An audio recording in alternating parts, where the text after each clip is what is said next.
Hey, what's up you guys? In this video, I will show you how do you remove payment method from Google Play Store. So this is going to be quick and easy, so let's start. So first here, let's go ahead and open up your Google Play Store. Now tap on your profile on the upper right corner and tap on Payments and Subscriptions. Now from here, tap on Payment Methods and tap on More Payment Settings.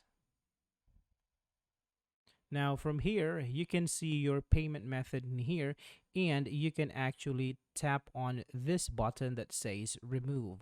Now after you remove it, if you want to add another payment method, you can actually tap here on add payment method. Now that's it for this video guys. I hope this is helpful for you. Thank you so much for watching, and I will see you on the next one.